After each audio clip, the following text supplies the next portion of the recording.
Green peas పరోటాని ఎలా తయారు చేద్దామో ముందు తెలుసుకుందామండి. దానికోసం అయితే ఒక హాఫ్ కిలో గ్రీన్ పీస్ తీసుకున్నాను. ఇప్పుడు వింటర్లో అయితే మనకి ఈ గ్రీన్ పీస్ బాగా దొరుకుతాయండి. దానికోసం ఒక వెల్లుల్లిపాయలు అయితే ఒక 2 పాయలు తొక్క తీసి పెట్టుకోవాలి.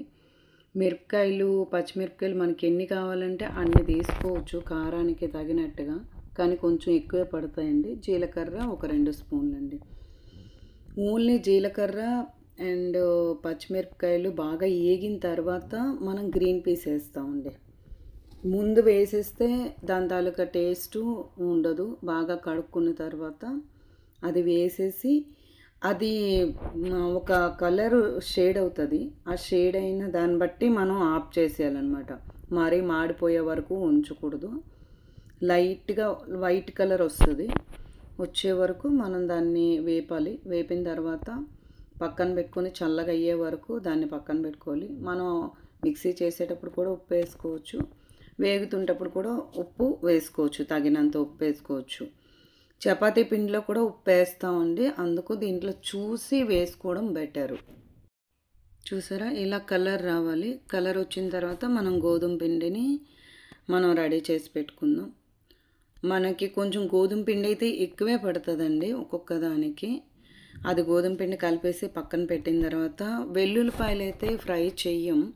అందుకు మిక్సీ చేసేటప్పుడు మాత్రం వెల్లుల్లిపాయలు వేసుకోవాలి. కొంచెమే నీళ్ళు వేసుకోండి. ఎక్కువ నీళ్ళు వేస్తే ఆ స్టఫ్ చేసేటప్పుడు బయటకు వచ్చేస్తూ ఉంటుంది అన్నమాట. అలాగా కొంచెం ఫైన్ పేస్ట్లా చేసుకోండి. కొంచెం గరుగ్గా ఉన్న ప్రాబ్లం లేదు. నేనైతే ఆయిల్ వేసే నలుపుతానండి. లేదు అంటే పిండి వేస్తే అంత దీని మీద రాదనేసి ఆయిల్ వేసి మనకి ఎంత కావాలి అనుకుంటే అంత కొంచెం వేసుకొని ఫోల్డ్ చేసి నలిపేటప్పుడు కూడా మనం షేప్స్ కావాలి అనుకుంటే షేప్ వేరేగా దాన్ని ఇది తీసుకొని రౌండ్గా ప్లేట్ ఏదో ఒకటి పెట్టి చేయొచ్చు. ఇలాగ కూడా చేయొచ్చండి. ఏం ప్రాబ్లం అయితే ఏం లేదు, బాగానే వస్తుంది. రౌండ్ షేప్గా కొంచెం ఇది అవ్వచ్చు కానీ బాగానే వస్తుందండి. ఇది టేస్ట్ చాలా బాగుంటుందండి. పిండిలో కూడా మనం కలుపుకొని పెట్టుకోవచ్చు. అది అలాగా స్టఫ్ చేయడం రాకపోతే పిండిలో కూడా కలిపేవచ్చు. ఇలా అయితే మీకు టేస్ట్ చాలా బాగుంటుంది. ఇందులో స్టఫ్ చేస్తే చాలా బాగుంటుంది. కొంచెం దీనికి హై ఫ్లేమ్లోనే దీన్ని కాల్చండి.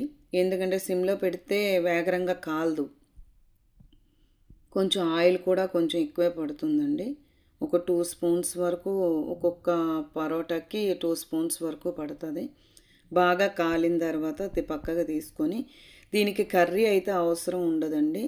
ఓన్లీ కర్డ్ ఉంటే సరిపోద్ది. కర్డ్ను ముంచుకొని తింటే సూపర్గా ఉంటుందండి. ఒకసారి ట్రై చేయండి ఫ్రెండ్స్.